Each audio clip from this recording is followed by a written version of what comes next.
আসসালামু আলাইকুম রহমতুল্লাহ। প্রিয় শিক্ষার্থীবৃন্দ, আজকে আমি তোমাদেরকে ফিনান্সিয়াল ম্যানেজমেন্ট থেকে কিছু অঙ্ক করাচ্ছি। ফিনান্সিয়াল ম্যানেজমেন্টের ডিভিডেন্ড পলিসি এই চ্যাপ্টারটা চলছিল, আমি আগের ক্লাসগুলোতে বেশ কিছু অঙ্ক করে দিয়েছি। আজকে কিছু ইম্পর্টেন্ট অঙ্ক করাচ্ছি, সবাই একটু দেখো অঙ্কগুলো মনোযোগ দিয়ে। Problem 24, from the following information of dinner company limited earning per share, এখানে বলে দিয়েছে আর্নিং পার শেয়ার কয় টাকা, 10 টাকা। ক্যাপিটালাইজেশন রেট কে এর মান দেওয়া আছে 10%। রিটেনশন রেশিও, এটাকে আমরা বি দিয়ে প্রকাশ করি, রিটেনশন রেশিও বি এর মান দেওয়া আছে 40%। ইন্টারনাল রেট অফ রিটার্ন, এখানে আমাদের ইন্টারনাল রেট অফ রিটার্ন আর এর মান, ইন্টারনাল রেট অফ রিটার্ন আর এর মানটা দেওয়া আছে কত, 15%, 10% আর 8%। তিনটা রেট অফ রিটার্ন এখানে দেওয়া আছে, আর এর মান তিনটা, 15%, 10% এবং 8%। আচ্ছা, এই মানগুলো দিয়ে এখন নির্ণয় করতে বলছে what is the market price of the share under. Market price of the share, market price of the share কত হবে এটা আমাদের বের করতে হবে। কোন কোন মডেল অনুযায়ী, একবার বলছে অল্টার মডেল অনুযায়ী, একবার বলছে কি গর্ডনস model.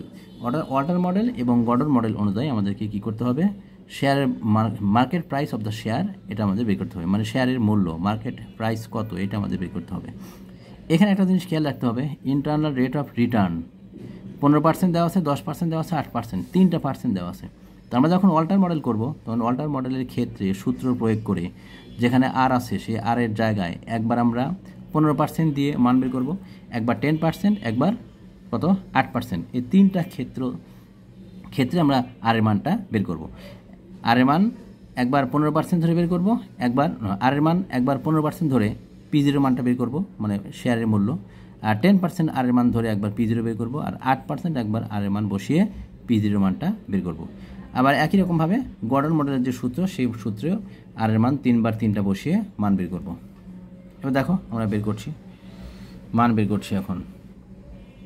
Price of the share at the end of the year, calculation of market price of the share under Walter model. এবার অল্টার মডেল অনুযায়ী শেয়ারের মূল্যটা বের করছি আমরা। হোয়েন আর সমান কত, যখন আর এর মান 15%, তখন আমরা P0 মানটা বা পি এর মানটা কত পাবো সেটাই দেখছি।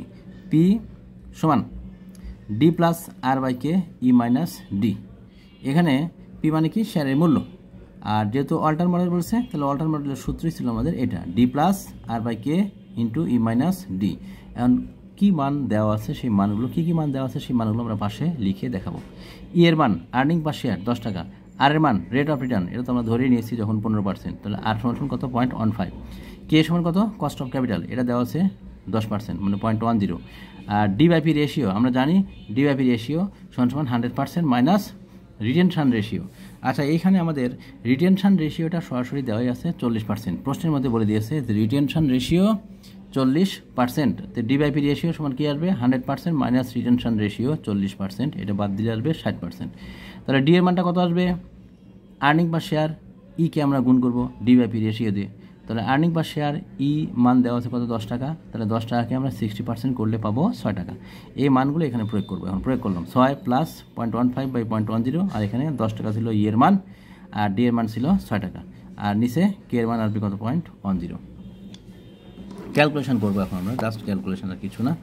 ক্যালকুলেশন করে এইখান থেকে আমরা পেয়ে যাবো পি এর মানটা।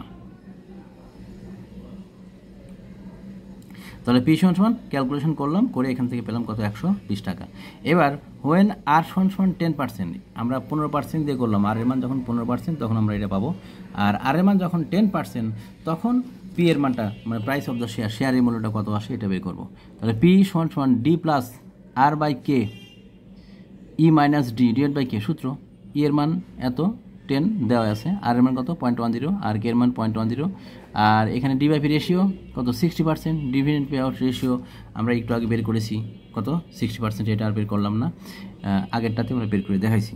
তো এখানে ডি বাই পি রেশিও 60%ই আছে, তাহলে ডি এর মান কত আসবে 6 টাকা। এই মানগুলো এখানে প্রয়োগ করলাম, প্রয়োগ করে ক্যালকুলেশন করে পেয়ে গেলাম কত টাকা, 100 টাকা। তাহলে এক্ষেত্রে পি মান পেলাম কত, পি এর মান প্রাইস অফ দ্য শেয়ার, শেয়ারের মূল্য আসলো 100 টাকা। এবার আর এর মান যখন 8%, তখন আমরা পি এর মানটা কত পাবো সেটা বের করছি, প্রাইস অফ দ্য শেয়ার, শেয়ারের মূল্য। হোয়েন আর সমান 8%, তো এখানে ই এর মান 10, আর এর মান 0.08, কে এর মান 0.10, ডি বাই পি রেশিও 60%, তাহলে ডি এর মান আসবে 6 টাকা। একই রকম থাকবে এটা, মানগুলো এখানে প্রয়োগ করলাম, করে ক্যালকুলেশন করে দেখলাম কত, 92 টাকা। তাহলে আর এর মান একবার 15%, একবার 10%, একবার 8% ধরে অল্টার মডেল অনুযায়ী P0 মান বা প্রাইস অফ দ্য শেয়ারের মূল্য বের করলাম 3টা। আচ্ছা, এবার আমরা 2 নম্বর রিকোয়ারমেন্টে ছিল কি গর্ডনস মডেল। তো গর্ডন মডেল অনুযায়ী শেয়ারের মূল্য কত আসবে এটা আমরা এখন বের করছি। আমরা জানি গর্ডন মডেলের সূত্র অর্ডার মডেলের সূত্র ভিন্ন।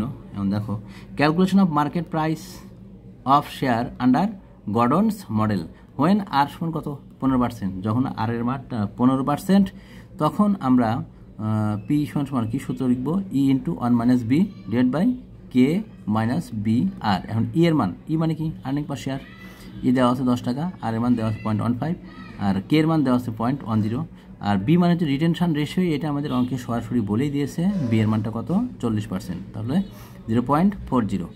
এই মানগুলো আমরা এখানে প্রয়োগ করলাম, প্রয়োগ করে জাস্ট ক্যালকুলেশন করে এখান থেকে পেয়ে গেলাম কত 150 টাকা। তাহলে প্রথমে ছিল 15%, আর এর মান যখন 15% ছিল তখন আমরা P0 মান পেলাম কত 150 টাকা। কোন মডেল অনুযায়ী? গর্ডন মডেল অনুযায়ী। এবার আর এর মানটা 10% দেওয়া আছে, আর এর মান যখন 10% দেওয়া থাকবে তখন সেক্ষেত্রে আমরা কি পাচ্ছি দেখো, আর এর মান দেওয়া আছে 10%, তাহলে উই নো পি সমান E into 1 - B divide by K - B R. মানগুলো এখানে বসিয়ে দেবো আমরা, যা যা ছিল উপরে ওই মানগুলোই আসবে, শুধু আর এর মানটা চেঞ্জ, আর এর মানটা আমরা চেঞ্জ করলাম নিচে 0.10, আর এখানে ই এর মান 10 আর বি এর মান 0.4, মানে 40% ছিল, তাহলে 0.4 আসবে। আর এখানে কে এর মান 10% ছিল, আর বি এর মান কত, বি তো আমরা পেয়েছি অলরেডি 0.40 দেওয়াই আছে এখানে অঙ্কে, আর আর এর মান 10%। ক্যালকুলেশন করলাম, করে এখানে পেলাম কত 100 টাকা। এবার আর এর মান যখন 8%, হোয়েন আর সমান কত 8%, তখন আমরা কি পাচ্ছি দেখো পি সমান E into 1 - B divided by K - B into R. এখানে ই হচ্ছে 10%, না 10 ই আর্নিং পার শেয়ার 10 টাকা দেওয়া আছে, আর বি দেওয়া আছে কত 40%, বি মানে হচ্ছে রিটেনশন রেশিও 40%, এটা প্রশ্নে দেওয়াই আছে সরাসরি, তো আমরা এখানে 0.40 বা 0.4 লিখলাম। আর নিচে কে এর মান 0.10 আর বি এর মান 0.4 আর এর মান কত 0.08। ক্যালকুলেশন করে পেয়ে গেলাম 88.24 টাকা। আচ্ছা, তাহলে আমরা দেখতে পাচ্ছি 1 নম্বর রিকোয়ারমেন্টে যেটা ওয়াল্টার মডেল ছিল সেখানে P0 মান পেয়েছি, বা পি এর মান প্রাইস অফ দ্য শেয়ারের মূল্য পেয়েছি প্রথমে 100 টাকা 15% যখন রেট অফ রিটার্ন ছিল, তারপরে পেয়েছি 100 টাকা যখন 10% রেট অফ রিটার্ন ছিল, তারপর পেয়েছি কত 92 টাকা যখন 8% ছিল রেট অফ রিটার্ন। 2 নম্বরে আসবে গর্ডনস মডেল, এটা যখন আর এর মান 15% ছিল তখন প্রাইস অফ দ্য শেয়ারের মূল্য পেয়েছি 150, আর এর মান যখন 10% ছিল তখন শেয়ারের মূল্য 100 টাকা, আর আর এর মান যখন 8% ছিল তখন শেয়ারের মূল্য 88.24 টাকা। আমি আরও একটা অঙ্ক করাচ্ছি, এটা বেশ ইম্পর্টেন্ট।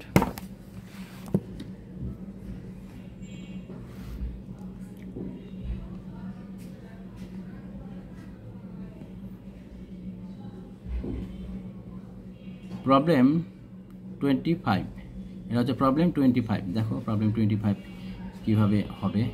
এখানে বলছে Bengal ceramics company belongs to a risk class for which the appropriate capitalisation rate K এর মান দেওয়া আছে কত 10%।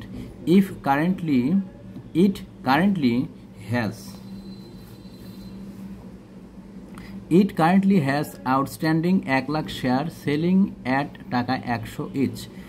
বেঙ্গল কোম্পানির বর্তমানে 1 লাখ শেয়ার আছে, আর প্রতিটা শেয়ারের বিক্রয় মূল্য কয় টাকা 100 টাকা। The company is contemplating the declaration of dividend of টাকা 6 per share at the end of current financial year. আচ্ছা, এখানে বলছে কি বছরের শেষে বেঙ্গল কোম্পানি প্রতিটা শেয়ারের জন্য 6 টাকা করে ডিভিডেন্ড প্রদান করবে, ডিক্লার দিয়েছে 6 টাকা করে ডিভিডেন্ড দিবে। অ্যাজিউম মনে করো না, নো ট্যাক্স, এখানে কোনো ট্যাক্স দেওয়া নাই। Given the assumption of model and answer the following question.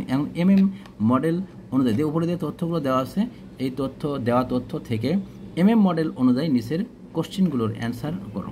এই এখন দেখো 1 নাম্বার কোশ্চেন আমাদের বলেছিল কি, 1 নম্বরে বলেছে what will be the price of the share at the end of the year, মানে শেয়ারের মূল্য কত হবে বছরের শেষে, at the end of the year বছরের শেষে। ইফ ডিভিডেন্ড ইজ পেইড, যদি ডিভিডেন্ড প্রদান করে তাহলে সেক্ষেত্রে কত হবে if dividend is not paid, যদি ডিভিডেন্ড প্রদান না করে তাহলে সেক্ষেত্রে কত হবে? এটা 1 নম্বর প্রশ্ন। 2 নম্বর বলছে assuming that the firms declared dividend, মনে করে নেওয়া হচ্ছে এটা যে ওই ফার্ম ডিভিডেন্ড ডিক্লার করেছে, মানে ডিভিডেন্ড প্রদান করবে, হ্যাজ এ নিট ইনকাম, যেখানে 10 লাখ টাকা দেওয়া আছে net income, makes a new investment, নতুন বিনিয়োগের পরিমাণ দেওয়া আছে 20 লাখ টাকা, during the period, how many new share must be issue, কতটা শেয়ার নতুন কতটা শেয়ার ইস্যু করতে হবে এটা আমাদের নির্ণয় করতে বলছে। আর 3 নম্বর রিকোয়ারমেন্টে বলছে কি, is the model realistic with respect to valuation, আর পর বলছে কি what factors might be its validity. তার মানে এটা এখান থেকে একটা মন্তব্য করতে বলছে যে ইজ দ্য মডেলটা realistic with respect to valuation, মানে এটা মূল্যায়ন করতে বলেছে, মূল্যায়ন করে রিয়েলিস্টিক মানে কতটা এটা রিয়েলিস্টিক মানে বাস্তবসম্মত, এটা বোঝাচ্ছে যে কতটা বাস্তবসম্মত মডেলটা।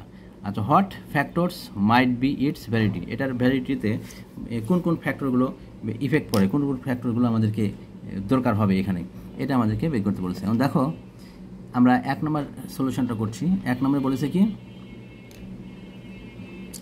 Calculation of price of the share at the end of the year, মানে বছরের শেষে শেয়ারের মূল্য কত এটা আমাদের বের করবো। হোয়েন ডিভিডেন্ড ইজ পেড, যেমন ডিভিডেন্ড প্রদান করে, ডিভিডেন্ড প্রদান করলে কত আসবে বছরের শেষে শেয়ারের মূল্য। উই নো P1 সমান P0 into 1 + K minus D. এখানে P0 মানটা জানি 100 টাকা, আর কে এর মান জানি আমরা এখানে কত বলে দিয়েছে, কস্ট অফ ক্যাপিটাল 10%, আর ডিভিডেন্ড পার শেয়ার ডিক্লার করেছে কয় টাকা, 6 টাকা করে। ক্যালকুলেশন করলাম, করে পেয়ে গেলাম কত, 104 টাকা। এবার রিকোয়ারমেন্ট 2 এখানে বলেছিল ডিভিডেন্ড ইজ নট পেড,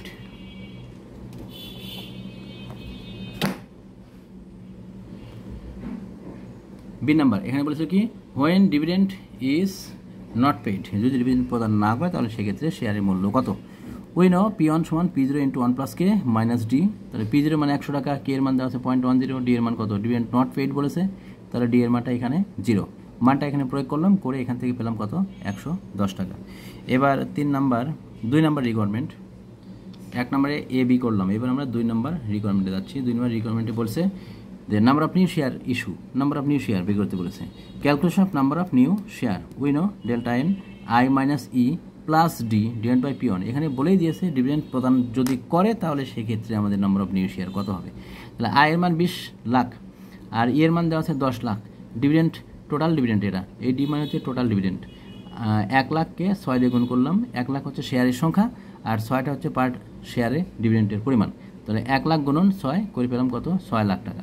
এই মানটা আমরা এখানে প্রয়োগ করলাম, আর এখানে P1 এর মানটা ডিভিডেন্ড যখন প্রদান করে তখন P1 শেয়ারের মূল্য আমরা বের করেছি, কত টাকা ছিল, 104 টাকা।